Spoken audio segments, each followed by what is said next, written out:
Unsure of your dream? Study abroad destination? Clear your doubts. Videsh Consult. Call 9676502888. అందరికీ నమస్కారం. నేను Swarupa Potlapalli. Welcome to trending topic.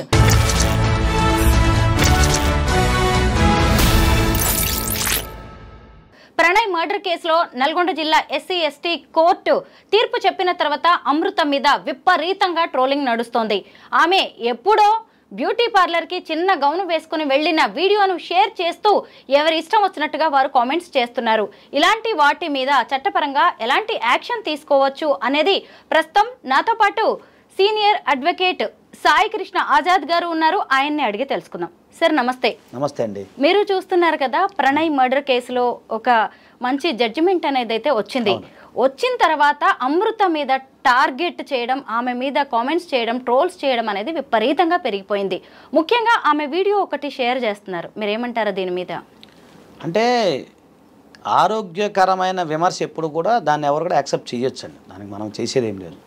కాకపోతే ఒక target పెట్టుకొని ఒక హింసాత్మక ధోరణిలో, అంటే మానసిక హింస అంటారు, కొంతమంది శాడిస్ట్గాలు ఉంటారు. సో వాళ్ళు మనసులో ఏదో పెట్టుకొని దీన్ని ఇలా ట్రోల్ చేయటం, అంటే ఉద్దేశపూర్వకంగా ట్రోల్ చేయటం అనేది కూడా ప్రతి ఒక్కరు కూడా ఖండించాల్సిందే. ఎందుకు అంటే ఆమె ఆ అమ్మాయి ఒక భర్తని పోగొట్టుకున్న దాంట్లో ఉండి ఇటు తండ్రిని పోగొట్టుకొని ఎన్ని రకాలుగా ఎంత మానసిక వేదన పడుతుంది అనేది ఆమెకు తెలుస్తుంది ఆ బాధ. సో దాంట్లోంచి బయటికి రావడం కోసం ఆమె వ్యక్తిగతంగా, సరే ఆమె వ్యక్తిగతంగా ఆమెకున్న ఏదైతే ఉందో ఆమె అందులోకి వెళ్తుంది తప్ప దాన్ని మీరు ఇంకో రకంగా ట్రోల్ చేయటం. ఇప్పుడు ఒకటండి, మీరు అన్నారు ఏదో చిన్నగా ఉంది, అది ఆమె ఇష్టం అండి, దానికేం సంబంధం ఏముంది, దీనికి దానికేం సంబంధం, తీసుకోకూడదని రూల్ ఏమైనా ఉందా? ఇప్పుడు ఆమె దాని యొక్క మైండ్ సెట్ని, ఇప్పుడు సడన్గా ఒక ప్రేమించిన భర్త అండి సడన్గా కళ్ళ ముందు, ఇంకోటి మీకు అది ఏంటంటే ఆమెను చూడాల్సిన విషయం ఏంటంటే కళ్ళ ముందు కదా, మనం చూస్తున్నాం కదా వీడియోలో, నిద్ర నడుచుకుంటూ వెళ్తున్నారు, కళ్ళ ముందు జరిగినప్పుడు ఎంత హృదయం గట్టిగా ఉండాలండి, ఎంత స్ట్రాంగ్గా ఉండాలి, ఎంత స్ట్రాంగ్ మైండ్ కలిగి ఉండాలి ఆ టైంలో. ఆ ఘటన అసలు మనం మర్చిపోతాం మేడం. మన కొడుకు పిల్లలకు ఎవరికైనా చిన్న దెబ్బతలు కింద బయలు బ్లడ్ వస్తేనే మనం ఆ రోజు నిద్రపోం కామన్గా.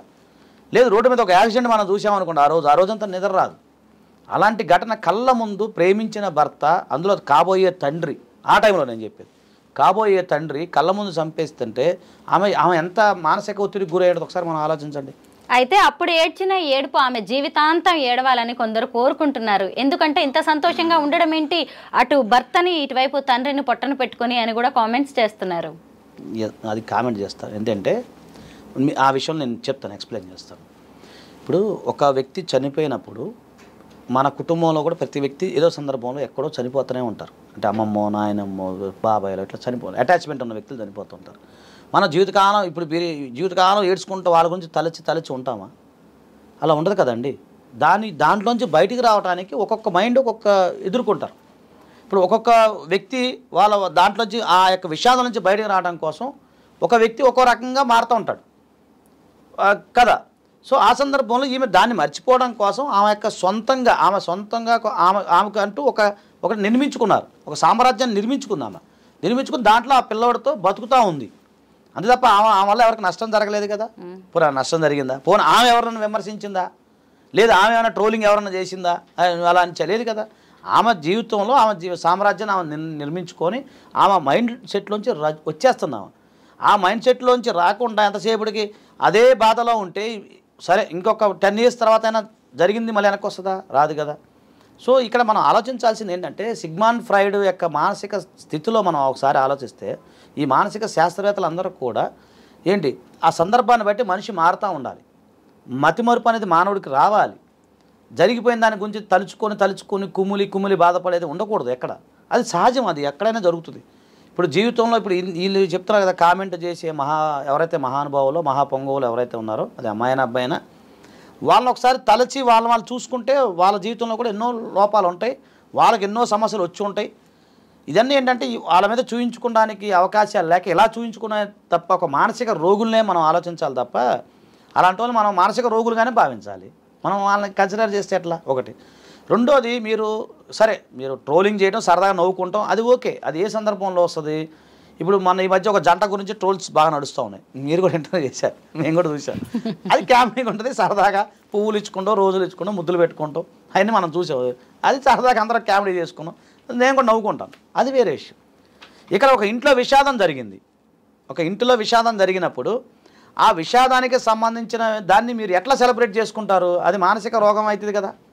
సో అదొకటండి. సో ఇట్లా మానసిక రోగానికి సంబంధించిన వ్యక్తుల గురించి అసలు పడుచుకోపోవడం బెటర్. లేదు అలా కాదు, పరిధి దాటింది అనుకోండి. మీరు అన్నట్టు మీరు మాట అన్నారు ఇందాక, ఒక పరిధి ఉంటుంది. ఇప్పుడు ఆరోగ్యకరంగా ట్రోల్ చేసి అది ఓకే మనం తీసుకుంటాం, ఎందుకంటే మనకి రైట్ టు స్పీచ్ అనేది ఫ్రీడమ్ ఉంది కాబట్టి సరే మనం మాట్లాడతాం. కానీ అది ఎంతవరకు ఒక లిమిట్ అనేది ఉంటుంది. వ్యక్తిగత విషయాలకు వెళ్తే మనం లేరం కదా. వ్యక్తిగతంగా వెళ్ళి ఇంకో రకంగా వల్గర్గానో లేకపోతే ఇంకో రకంగానో మాట్లాడటం అనేది నేరం. సో అందులో ఈమె ఒక బాధితురాలుగానే చూడాలి. ఈమె ఒక బాధితురాలు, షీఈ్ అగ్రీవ్డ్ పర్సన్. సో ఆ అగ్రీవ్డ్ పర్సన్గా ఆమె ఉన్నప్పుడు ఆమెను ఇంకా మీరు చేయటం వల్ల అది చట్టపరంగా కూడా నేరమే. ఇంకోటి, ఈ కోర్టు తీర్పు ఏదైతే ఉందో ప్రతి ఒక్కరు శిరసా వహించాల్సిందే. శిరసా వహించకుండా మళ్ళీ దాని మీద మీరు ఏమన్నా కామెంట్లు చేసినా, తర్వాత దాని గురించి మీరు ఏదైనా విమర్శలు చేసినా కూడా అది కంటెంప్ట్ ఆఫ్ కోర్టు కింద వస్తుంది. జ్యుడిషియల్గా మీరే ఇబ్బంది పడతారు. అదొక పాయింట్ మనం గమనించాలి. రెండో పాయింట్ ఏంటంటే, మహిళలకు సంబంధించిన మోడెస్టీ ఆఫ్ ఉమెన్కి సంబంధించిన అనేక చట్టాలు ఉన్నాయి. ఎవరైనా సరే నోరు జారి ఆమె గురించి చెడుగా, అంటే వేరే రకంగా చట్టానికి అనుకూలంగా కాకుండా వ్యతిరేకంగా మీరు మాట్లాడితే, ఆమెకున్న హక్కుకి వ్యతిరేకంగా మాట్లాడితే, మళ్ళీ ఆమె కంప్లైంట్ చేస్తే మళ్ళీ వాళ్ళందరినీ కూడా ఇబ్బంది పడే అవకాశం ఉంటుంది. సో ఇవన్నీ కూడా లీగల్గా కూడా ఇబ్బంది ఉంటుంది.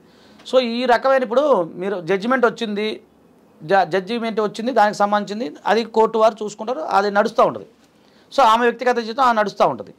ఇప్పుడు ఇంకో విషయం ఏంటంటే, హిందూ మ్యారేజ్ యాక్ట్ ప్రకారంగా ఒక వ్యక్తి వివాహం చేసుకోవాలి అంటే ఆ వ్యక్తికి సంబంధించిన బతికున్న భార్య కానీ భర్త కానీ ఉండకూడదు. అలాగే డైవర్స్ పొంది ఉండాలి. ఓకేనండి. సో అలాగే ఆమెకి గతంలో వివాహం అయి ఉండకూడదు. ఇవి కొన్ని షరతులు ఉన్నాయి. ఇప్పుడు అంటే ఈమె గురించి నాకు సంబంధం లేదు, మామూలుగా చెప్తాను. హిందూ మ్యారేజ్ యాక్ట్ గురించి మాట్లాడతాను. ఒక భర్త చనిపోయిన ఒక స్త్రీ వివాహం చేసుకోకూడదండి? చేసుకోవచ్చు, చట్టంలోనే ఉంది కదా క్లియర్గా. చేసుకోవచ్చు కదా. నవ్వకూడదా? సంతోషంగా ఉండకూడదా? సొసైటీ డిసైడ్ చేస్తుందా? సొసైటీ డిసైడ్ చేస్తుందా? ఆమె జీవితం ఆమె వెళ్ళకూడదా? ఇప్పుడు ఎంతమంది చాలామంది సెలబ్రిటీల పేర్లు నాకు చెప్పకూడదు, మళ్ళీ నా మీద కేసులు వేస్తారు. మన కళ్ళ ముందే భర్త చనిపోతే వివాహం చేసుకున్నాం లేరా?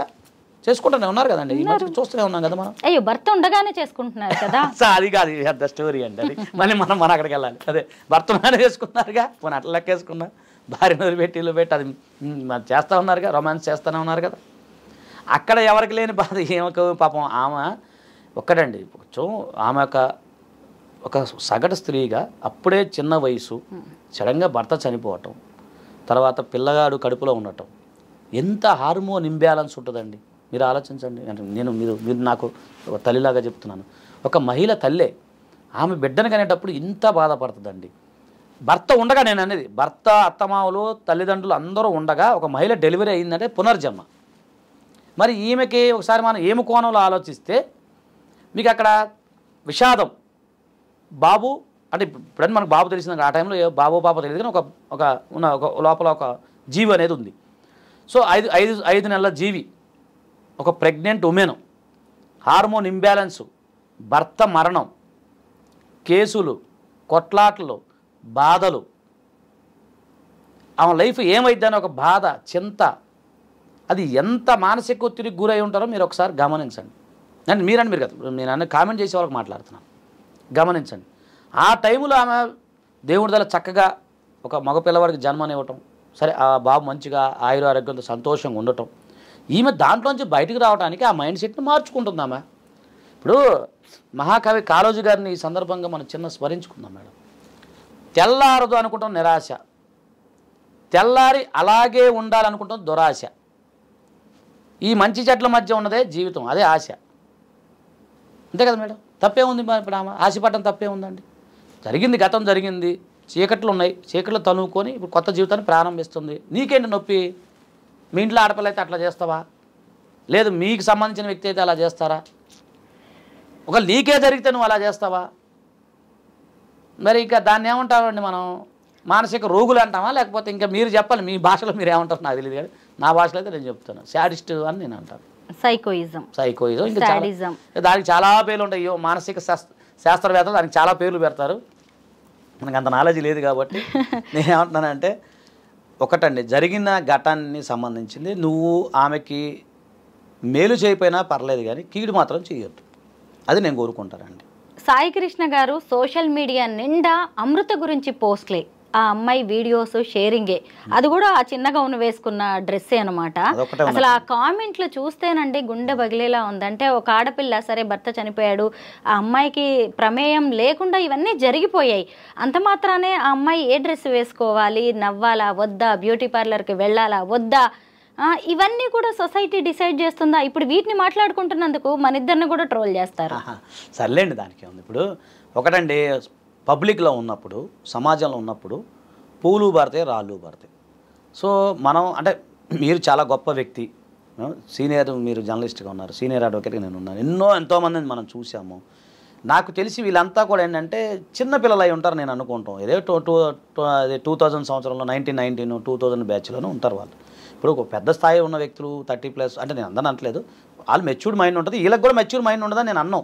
ఎవరో ఉంటారు ఒకళ్ళిద్దరు, వాళ్ళ కోసం మనం ఆలోచించుకుంటే పోతే ఇబ్బంది అవుతుంది. ఎందుకంటే సమాజంలో అందరూ ఉన్నాం. ఇప్పుడు చిత్రమైన విషయం మీకు మాట చెప్తాను. ఇప్పుడు నేను వీడియోలు కొన్ని మై ఉంటాయి, వస్తుంటాయి, అంతకుముందు మనం చాలా చేసాం. దానిలో ఎవరో నెగిటివ్ కామెంట్ పెట్టి ఉంటాడు. ఆ నెగిటివ్ కామెంట్ పెట్టిన వ్యక్తి ఎవరైతే ఉన్నారో అతనికి కూడా ఇంకో ఛానల్లో, ఇన్స్టాలో, ఫేస్బుక్లో ఉంటాడు, అతను కూడా తప్పదు. ఇదంతా చైన్ సిస్టమ్. ఇప్పుడు మళ్ళీ ఆడు తిడతాడు, ఆయన తిట్టేవాడు ఇంకోటి ఉంటాడు, మళ్ళీ ఆయన తిట్టేవాడు ఇంకోటి ఉంటాడు. సో ఇది ఒక చక్రం అంతే. ఈ చక్ర పరిభాషలో మన పూలు పడితే రాళ్ళు పడతాయి, మనం చేసేది మంచి పని. నేనేమంటున్నానంటే ఒక్కసారి సైకలాజికల్గా ఆమె ఉన్న స్థితిని గతిని మీరు ఆలోచించండి అని చెప్తున్నాం అంతే. మనం అంతవరకే. లేదు నేను ట్రోల్ చేస్తాను చేసుకో, దానికి మనం ఏం చేస్తాం, దేవుడు అనేవాడు ఉంటాడు. ఇప్పుడు ఇక్కడ మనం శిక్ష తప్పించుకున్నా పర్లేదు, పైన అయితే ఉంటుంది కదా మేడం, అదైతే మీకు తప్పదు కదా. అప్పుడు తెలుసుకున్నప్పుడు అరే నిజమే కదా, మనం చేసిన తప్పుకి శిక్ష అనుభవిస్తున్నామని అనుకోవాల్సి వస్తుంది. మన కళ్ళ ముందు ఏముంది మేడం, 100 గొడ్ల తిన్న రాబందు గాలివాడకు పోయినట్టు మన కళ్ళ ముందు ఎంతమంది పోలేదు మేడం, మీరు చూడలేదా, నేను చూడలేదా చెప్పండి. పెద్ద పెద్ద టక్కు టమార గజకారణ గోకర్ణ ఎంత తంత్ర మంత్ర విద్యలో వచ్చినోడే కళ్ళ ముందు చూసాం మనం, మన కళ్ళ ముందు. అంతకన్నా వీళ్ళు పెద్ద గొప్పలు కాదు కదా మేడం, ఏమంటారు కదంట. అవును సాయి కృష్ణ గారు, ఇది అమృత ఒక్కరి సమస్యే కాదు, చాలా మంది సినీ సెలబ్రిటీస్ కావచ్చు, విఐపీలు కూడా ఇలాంటి ట్రోలింగ్ ని ఎదుర్కొంటూ ఉన్నారు. మరి ఈ విషయంలో చట్టం ఏం చెబుతోంది, ఎలాంటి యాక్షన్ తీసుకోవచ్చు ఈ ట్రోలర్స్ మీద? ఇప్పుడు మీకు ఒక ప్రముఖ, అంటే నేను గతంలో చెప్తాను, ఒక ప్రముఖ కుటుంబానికి సంబంధించిన ఒక కోడలు, నేను పేరు చెప్పకూడదు, మీరు అర్థం చేసుకున్న కోడలు, అది విడిపోయారు వాళ్ళిద్దరు. విడిపోయిన సందర్భం ఇట్లా ట్రోల్స్ అయితే మా కోర్టుకు వెళ్ళి స్టే తెచ్చుకున్నారు అన్ని యూట్యూబ్ ఛానల్స్ మీద. మీకు ఐడియా ఉంది మనకు వచ్చింది. అవును. సో అలాగే ఇప్పుడు ఏదైనా ఉంటే కూడా ఈ ట్రోలర్స్ మీద వాళ్ళ మీద కంప్లైంట్ చేయొచ్చు. ఆనరబుల్ కోర్టులో పిటిషన్ ఒకటి వేసుకొని మిగతా ఏదైనా ఛానల్స్లోనో లేకపోతే ఇంకెక్కడ ఉన్నాయో ఉన్ని వాళ్ళకి నోటీసులు పంపిస్తే అది ఆటోమేటిక్గా డిలీట్ చేస్తారు. మేము ఒక కేసులో చేసాం మొన్న రీసెంట్గా, ఒక సంబంధించిన సెలబ్రిటీ కేసులో నెగిటివ్గా బాగా వచ్చినప్పుడు చేసాం. అలానే అందరినీ అదుపులోకి పెట్టగలుగుతామా లేదా అనేది మన పక్కన పెడితే ప్రజల్ని ఎడ్యుకేట్ చేయాలి, అవేర్నెస్ తీసుకురావాలి. ఇప్పుడు ఈమె ఉంది, ఇప్పుడు ఈమె వెళ్ళి పోలీస్ స్టేషన్లో కంప్లైంట్ ఇస్తుంది. అంతకుముందు కూడా ఇచ్చినట్టుంది, ఆమె ఎవరి మీద వచ్చిందా, గతంలో ఏదో ట్రోల్స్ జరిగింది నాకు వచ్చినట్టుందమ్మా. సరే కంప్లైంట్ ఇచ్చినప్పుడు అది సంబంధిత వల్గారిటీ ఉండి ఎక్కువగా మాట్లాడే వాళ్ళు ఎవరైతే ఉన్నారో వాళ్ళందరికీ కూడా నోటీసులు వెళ్తాయి, వాళ్ళకి శిక్ష పడే అవకాశం ఉంటుంది. కాకపోతే ఇక్కడ ఎక్కడ ప్రాబ్లం అవుద్దంటే, మీరు ఎవరినైనా కామెంట్ చేసేటప్పుడు లేకపోతే ఇంకేదైనా ట్రోల్స్ చేసేటప్పుడు ఒక్కసారి మీ ఇంట్లో వాళ్ళని కూడా గుర్తుపెట్టుకోండి. ఒకసారి వెనక్కి తిరిగి చూడండి, మీ ఫ్యామిలీ మెంబర్స్ ఎంతమంది ఉన్నారు, అందులో మీ వాళ్ళు ఎంతమంది ఉన్నారు. అది ఎందుకంటే ఆకాశాన్ని చూసి ఉమ్ము ఊస్తే ఆటోమేటిక్గా అది మీ మీదే పడుతుంది. ఇప్పుడు ఒక అమ్మాయినో లేకపోతే ఒక అబ్బాయినో లేదా ట్రోల్ చేస్తున్నావు, అకారణంగా ట్రోల్ చేయొద్దు. సరే సరదాగా ఇప్పుడు నేను మాట్లాడుతున్నాను, అంతకుముందు చాలామంది దాంట్లో వేరే ప్రోగ్రాంలో విజయవాడ అని ఒకటి నేను మాట్లాడేయాలి, దాంట్లో చాలా ట్రోల్స్ వచ్చింది, నేను పాజిటివ్గా తీసుకున్నాను, అది వేరే విషయం, అది తీసేయచ్చు. అలా కాదు, ఇక్కడ ఒక మనిషి ఆమె బాధలో ఉంది, ఒక కుటుంబంలో ఒక కుటుంబ పెద్దను పోగొట్టుకుంది, అంటే 2 పెద్దలు, ఇటు తండ్రిని పోగొట్టుకుంది, తల్లిని భర్తను పోగొట్టుకుంది. ఈ సందర్భంలో ఒక తల్లి దగ్గర ఒంటరిగా ఉంటుంది, ఒక చిన్న పిల్లవాడు తండ్రి. ఆమె యొక్క మానసిక స్థితిని బట్టి మీరు ఆలోచించమని నేను చెప్తున్నా, అంతే కదా మేడం. ఇప్పుడు నాలుగు మీద నువ్వు వేసిన బొరబాబు దులుపుకొని పోతాం, మామూలు పీకేది ఏం లేదు ఓపెన్ చెప్పాలంటే. సో దానివల్ల నీకు ఉపయోగం లేదు. కాకపోతే ఇలా ఒకసారి గమనించి ఒకసారి మీ ఇంట్లో వాళ్ళని వెనక్కి తిరిగి చూసుకొని వాళ్ళ పరిస్థితులు ఎట్లా ఉంటాయి, వాళ్ళ కుటుంబంలో జరిగిన పరిస్థితులు ఎలా ఉంటాయి, రేపొద్దున నీకు జరిగే పరిస్థితులు ఎలా ఉంటాయి, ఇవన్నీ కూడా గమనించమని నేను చెప్తాను తప్ప ఇప్పుడు మనం ఏదో నాకు వచ్చింది ఏదో సోషల్ మీడియా అని చెప్పి చేతిలో ఫోన్ ఉంది అది ఉందని చెప్పి టక్కన పెట్టేస్తావు, కాదని ఎవరు అనరు. అది నీకున్న హక్కు అని అనుకోవచ్చు, కానీ లీగల్గా నీకు ఇబ్బంది అయ్యే అవకాశం ఉంటుంది, మోరల్గా ఇబ్బంది అయ్యే అవకాశం ఉంటుంది. తర్వాత రేపు భవిష్యత్తులో నీకు అవి ఎదురు తిరిగే అవకాశాలు ఉంటాయి. ఎందుకంటే పాపం అనేది ఖచ్చితంగా తగ్గుతుంది. ఎదుటి వాళ్ళని హింస పెడితే అది తగులుతుంది కదా మేడం.